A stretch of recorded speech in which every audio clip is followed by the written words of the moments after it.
Gejluk lemah ping 3. Wis luwih saka ping 3. Nganti sing tak gejluk ngolet-ngolet. Ra metu-metu. Ya sing gedhe pangapuramu kurang seru, Gong. Wah, ngono carane ngene iki aku enggak main aku. Enggak main piye? Wis ora nggo perang-perangan. Aki senegro iki nglocop bathuke iki. Ki wis gede iki. Tambani nganggo sungutku mari. Lho. Wih, heeh. Ki nggon unyeng-unyeng iki. Kuwi borok kok. Oh iya, Ding. Tambane sian. Yo. Ndak gatel. Yo. Malah nambani borokmu barang. Sonana wah wis. Lho. Ngopo?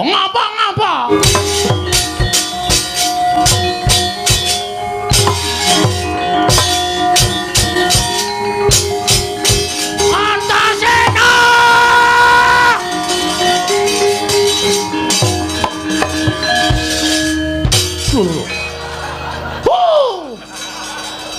Ngopo?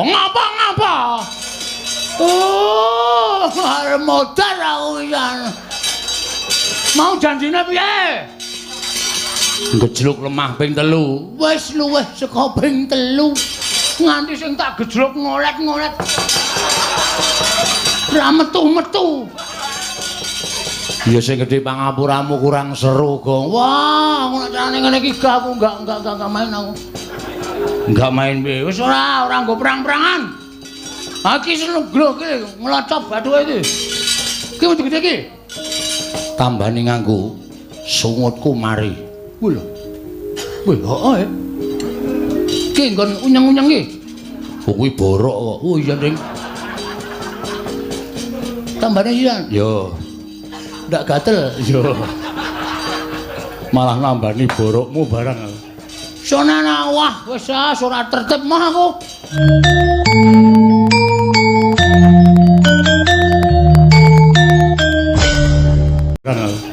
Sonana wah wis ora tertib mah aku.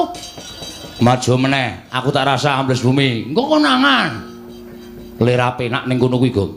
Nek konangan tak dikira wong Pandhawa mbelani karo kowe. Lah ya kowe. Ngene bae. Piye? Lho, ora bosok anu pripun? Aku tak manjing ning awakmu. Manjing awakku piye? Manjing ning jero awakmu. Kowe engko diantem ora krasa, dipateni ra iso mati. Ki serius. Iya. Tenan. Lianti. Ki serius. Iya. Tenan. Lianti. Lagene? Ora iso. Kene wae apa piye? Ciut ning ngombo iki. Yo. Elastis. Ora sudi. Metu ngendi kok ngewohke? Kowe ngamet ambegan, aku tak mlebu ning awakmu. Ngamet ambegan? Wis ya wis. Nggih. Terus iki mau Kanjeng Rama paring dawuh. Rama sapa? Rama Werkudara. Ngendika pripun? Kowe arep diajar Kurawa. Nggih.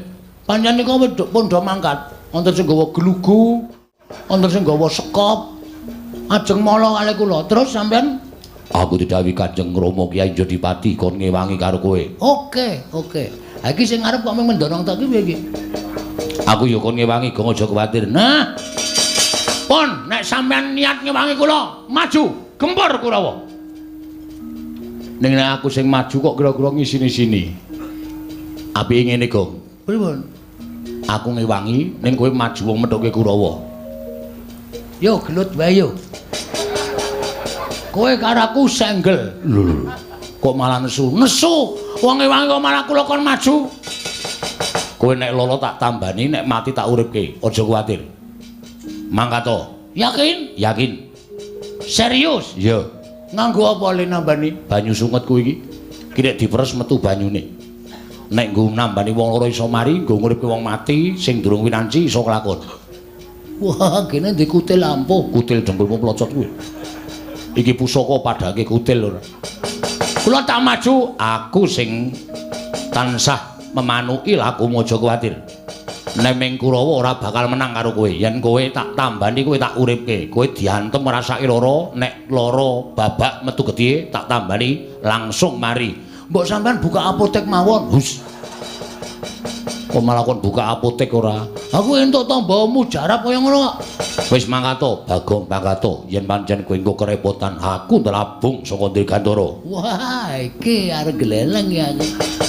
Nggih, nun mengestu nggih. Yo sing ati-ati. Ning ampun ada-ada saking kula lho. Ora.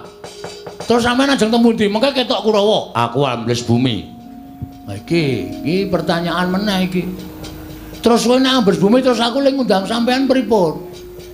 Aja kuwatir, kowe ngejluk lemah ping 3, aku metu. Mosok ping 3 metu. Iya. Ono sampean bola-bali ra tau metu. Aja sembrono, mangkato. Kethono Kurawa, nyun mengestu sing ati-ati aja kaya bocah cilik.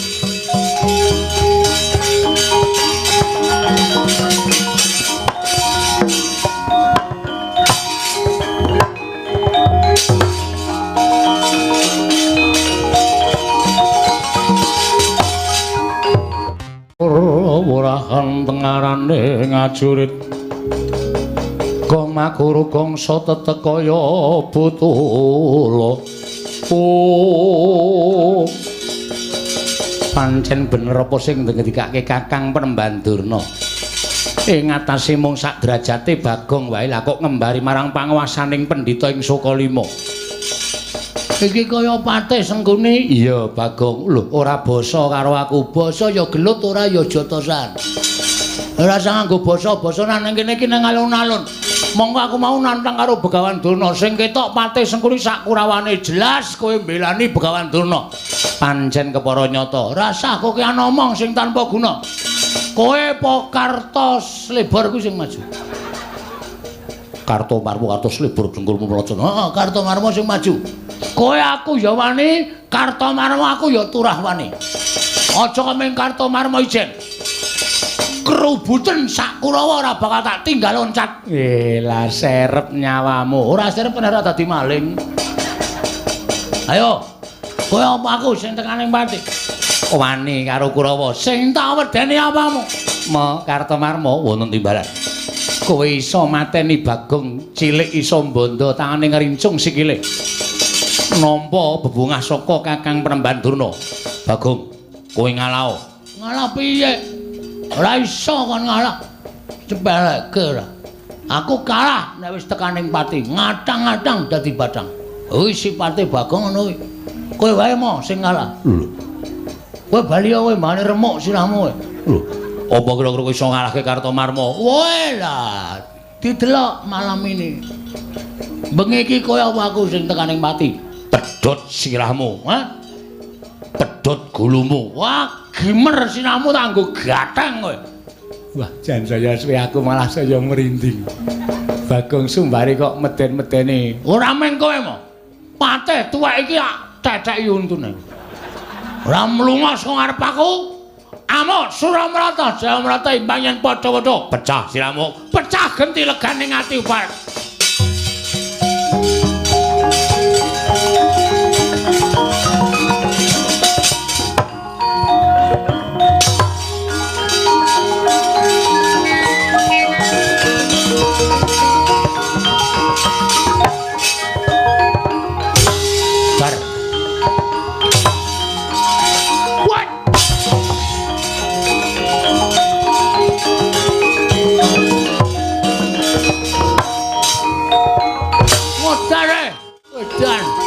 Ayo, kekuatanmu sepiro Bagong Musaku?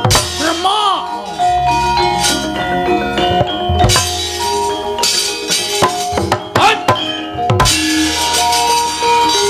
Wah!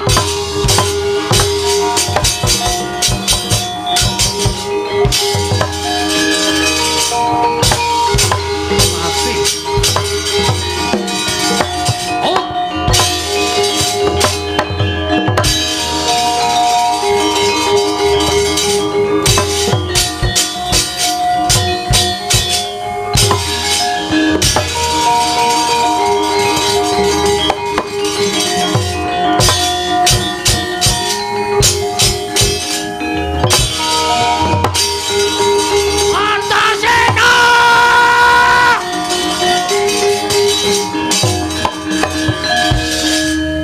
Lho.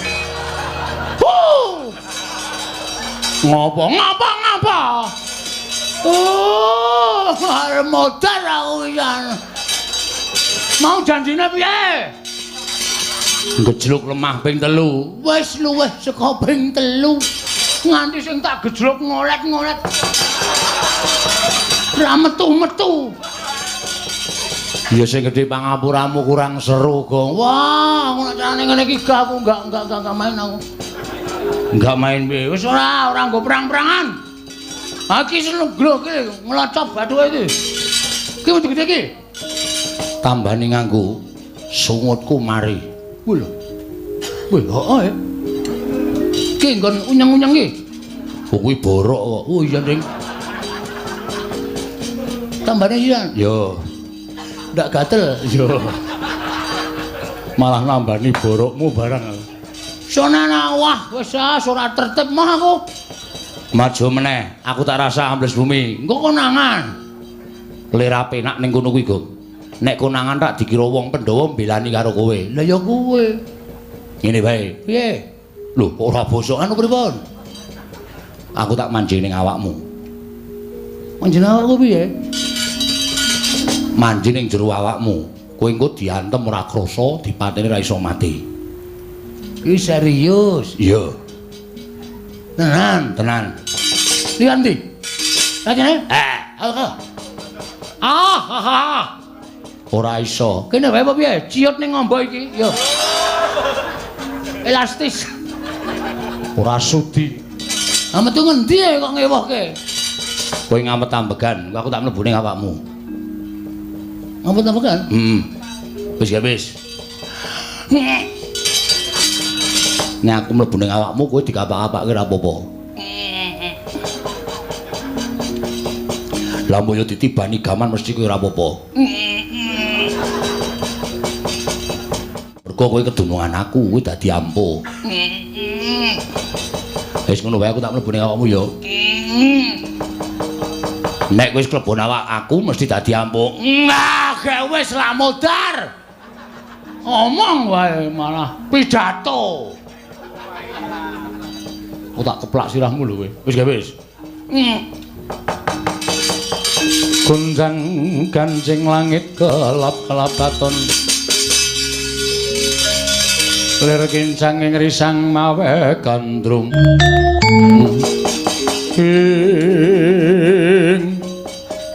Gong, wis. Sampe teng ngendi? Aku wis nang awakmu. Lho, kok ora mbrenjol ya? Ora. Mergo iki sukma. Weh, lah gleleng iki. Kowe diantem ora apa-apa, dipateni ra iso mati, mergo saka dayaku. Terus kula iso napa meneh? Iso ngilang mboten? Ora iso. Mbok gawe iso ngilang. Benar nyolong kowe. Saidan ora. Ambles bumi ya iso, mabur ya iso. Weh, lah kok sampean nek dadi wong biasa ora iso mabur? Mergo aku ora dikeparengake mabur. Nek aku sing duwe kekuatan iso mabur. Wo. Nek ambles bumi ngampet ambegan niat ingsun ambles bumi terus sirahmu tatapno aspal ngarep kuwi. Ki anggere kok ora aku gejegluk tak jak senggel. Iya. Ngampet ambegan. Weh. Kok ora sida. Weh, engko nek ra nyata mlenthung dase. Nyata-nyata gawe wis. Niat ingsun ambles bumi.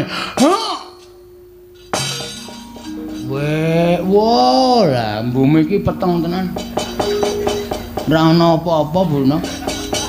Wah, lah kaya ana wong kae. Tak jak Pak, wah asem ayit to. Jaratan ketok le mringis metu ngolah. Nek mabur Sirahe gedruk ping 3 niat ingsun mabur. mbok sing apik omongane. Ya anu sikil. Wah, Antasena iki arep nyilakake sirah kok kon gedruk ping 3. Ayo mumet mabur tenan kon melayang. Sikil gedruk ping 3 niat ingsun mumet. Niat ingsun mabur. Kowe aja tiru aku to, Antasena.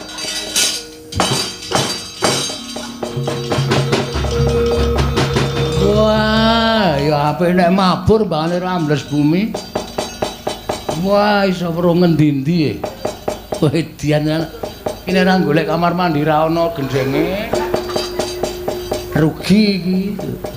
Lah, iki. Kamar mandi kok rung kirakeki gendeng. Oh, tuwa ra sido.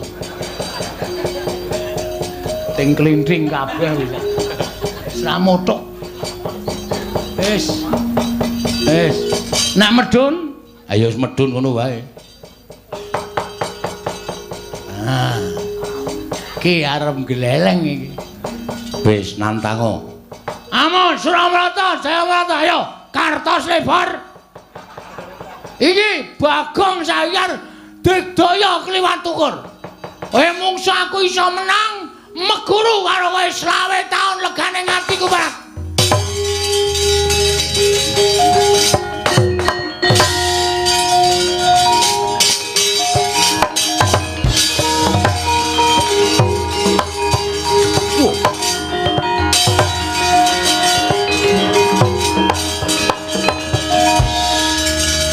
Meripate kok mendelik wae mataku ambar ngopo kowe.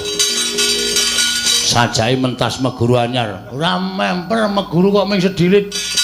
Ning matek aji jaya kawijayan. Ayo, kowe iso gawe aku semaput gedene aku tok antem glecak meguru karo kowe 20 taun. Pecah siramunya.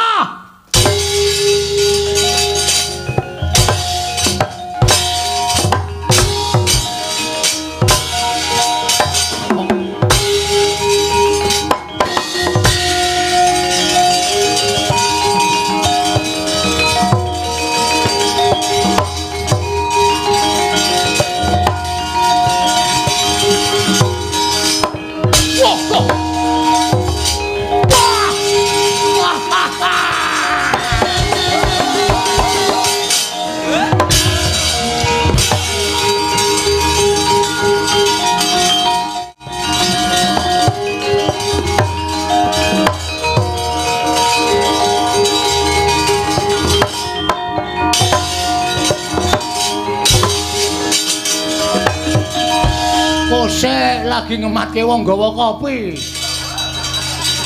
Urung-urung nyekel tumbak ora.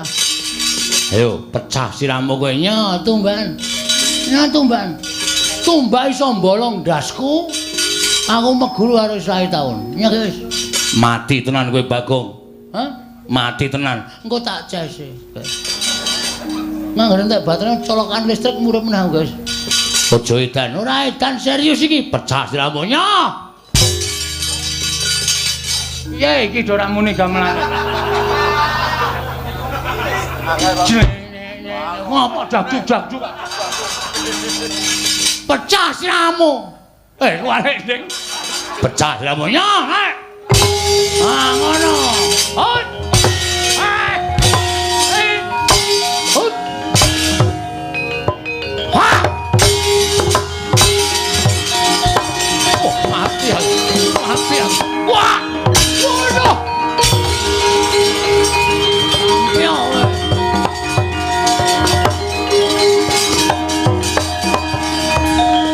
Gletek dasmu wis semaput ora. Pelekke ora. Rumangsane padake wong loro saudon telu saurupan. Tunggale Kartomarma Kurawarwane Robakaya amuk legane atiku.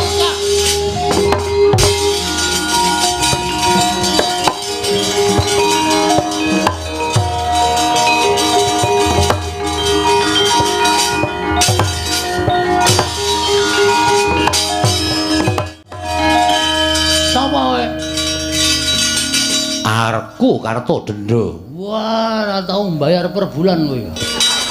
Ora tau mbayar tadi denda terus peranganing para Sata Kurawa. Karto Denda dasar Purnyata. Kartomarma kalah karo kowe. Karto Denda durung karuan. Kowe arep ngopo kowe? Ngajar kowe. Kowe nek aku ngene iki kira-kira kowe gila ora? Lho, dimati lho. Lho. Kok mlesek awake? Ora mung awake tok. Aku nek mleseke sak ndase. Ora percaya kowe? Lho, mati aku. Apa mau kapane?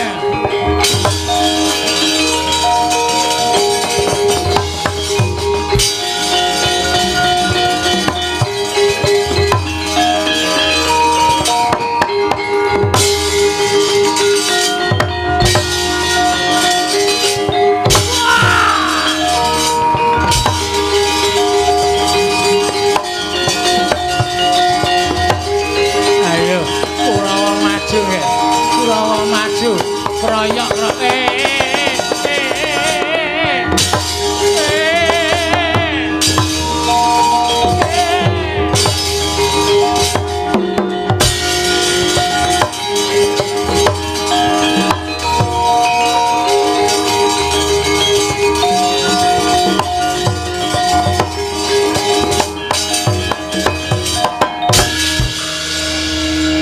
gunjang kancing pangit kelap-kelap katon lir kincanging aduh mawek gandrung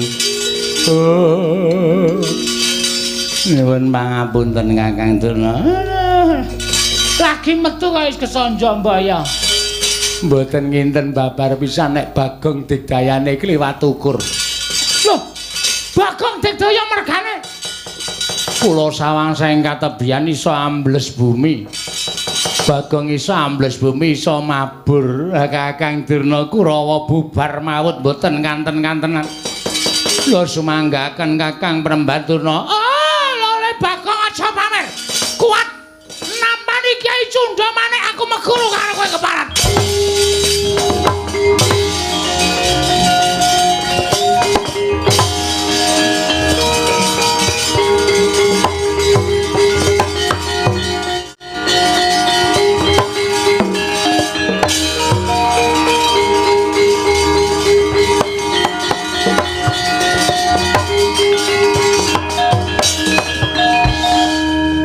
Gus, piye?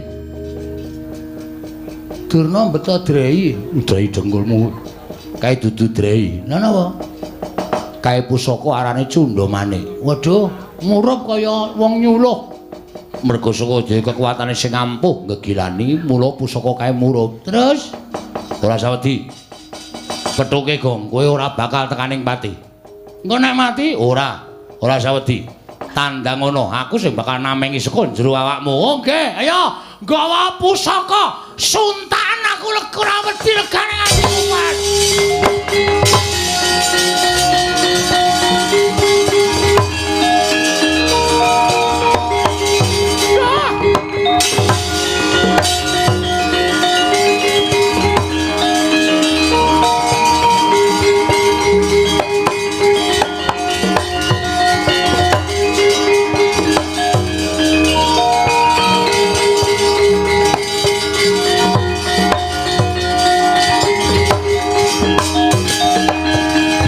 Pandhita kang inarya wangsit pindha kombang kang ajaping tawang susuh angin ngendi nggone entos malu gembol manyar-manyar duk ning dungkul wana dadi alas-alas dadi wana saya gembelo siramu saya greleng pacakmu keparat ing atase wujude Bagong wae kok ngorak-arik para sata kula wis kasan bubar sar-saran ora karu-karuan. Ayo, nek pancen kowe digdaya tandangana Kyai Cundha Manik. Kowe sing wong jireh Prembaturna. Durung babak kulitmu, durung putung baluhmu. Kowe wis gawa pusaka Kyai Cundha Manik. Ayo, nek pancen pusakamu iki digdaya tamakna dadane Bagong. Loh, kowe wani nampani Kyai Cundha Manik? Ora wani sebab apa? Pusaka ampuh karo ora gumantung kowe. Ning gumantung kelakuane sing duwe pusaka. Nek kelakuane sing duwe pusaka kuwi elek, tumindake angkara budi candala, pusaka sing ampuh ora bakal ana dayane apa-apa. Ora percaya? Bisa dibuktikan. Silakan. Lho kuwi nyatane kaya ngono. Kabeh-kabeh kuwi mung gumantung ana kersaning sing gawe urip.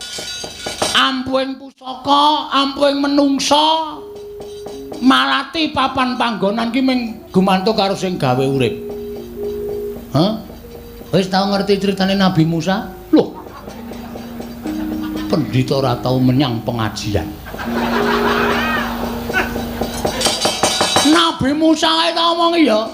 Kae entuk firman saka Gusti Allah. Musa, tongkat kuwi sabetna ning Laut Merah. Mergo entuk firman saka sing gawe urip, mula tongkate ampuh. Nek wis ora diparingi firman karo Gusti sing akarya jagat, tongkat kae ya mung kayu ngono wae ora ana dayane apa-apa. Cundha Manik semono uga tok anggap ampuh nek Gusti sing gawe jagat marengake Cundha Manik ilang dayane. Kuwi mung wesi rongsokan kuwi. Ayo tibakno nang wetenge Bagong. Ayo wis. Ayo ora bakal temancep ning malah dadi srana melancarkan peredaran darah. Mergo aku tak uncek nggon weteng. Wis. Aja kok kian gunem sing tanpa guna. Dijajal apa piye? Oh, lakon mati dening aku. Wah, Durna bapakku, Bagong.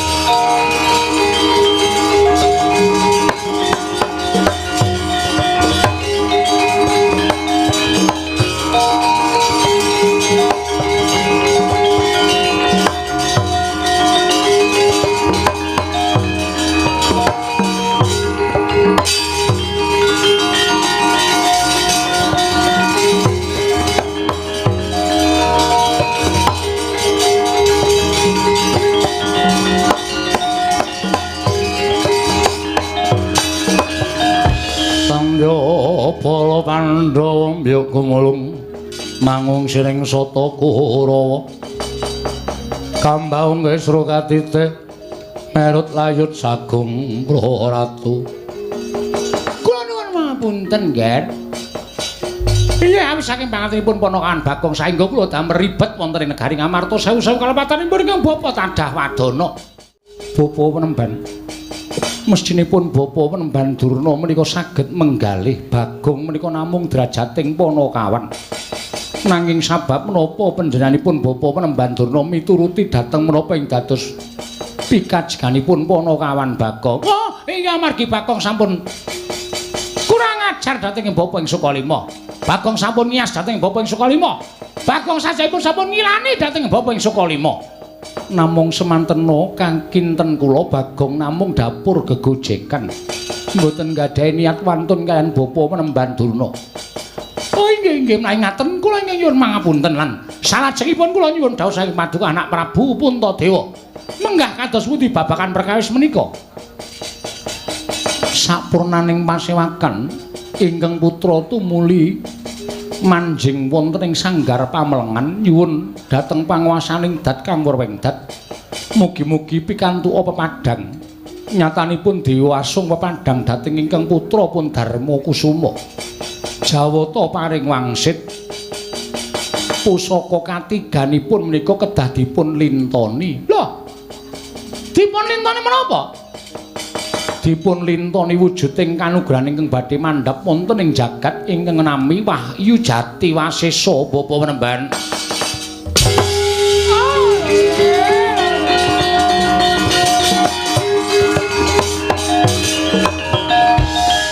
Oh, gandhak bleguduk soal gembol suara ante awela. Dipun lintoni wujuding Wahyu Jati Wasesa kasinggihan mekaten.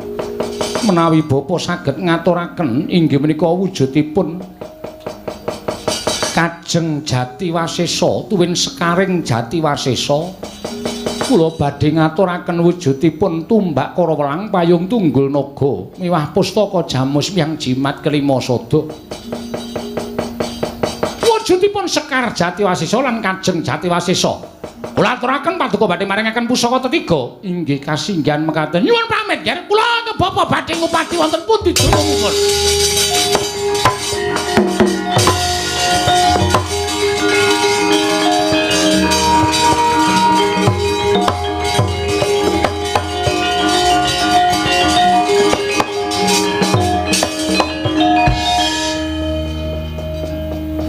Nek dilintoni kayu jati biasa pripun?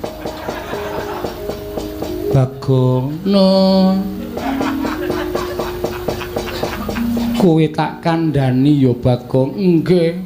Ratu kuwi ora kena mban cindhe, mban siladen. Mban cindil, mban cindhe. Mban siladen tegese ora kena bedak-bedake. Nggih. Kowe balya neng Karang Kadempel. Mekaten sinuwun. Iya Bagong. Matura karo bapakmu mesti wis tanggap. Oh nggih, ngestakaken dawuh. Nyuwun pamit nggih. Ndara Kudara. Sing ati-ati aja kaya bocah cilik. Sampeyan ora ngerti kekuatan kula to? Wente kekuatan apa? Mungsa Kurawa kula menang. Wah, aku ya weruh. Gumun aku ing ngatasé Bagong kok kekuatane ngedapi-dapi. Kula saniki Bagong modern. Iso ambles bumi, iso mabur. Oh iya. Nggih. Kaya ngopo? Mangmatke nek mboten pitados.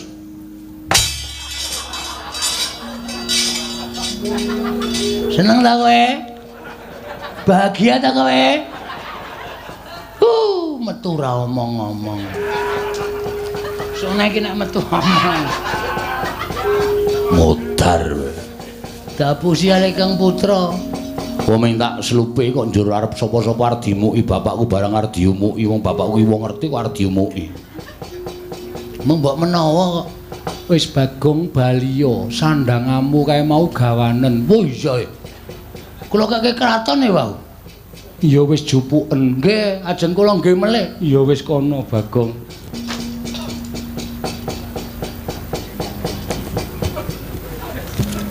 Rama Kyai, mbuh.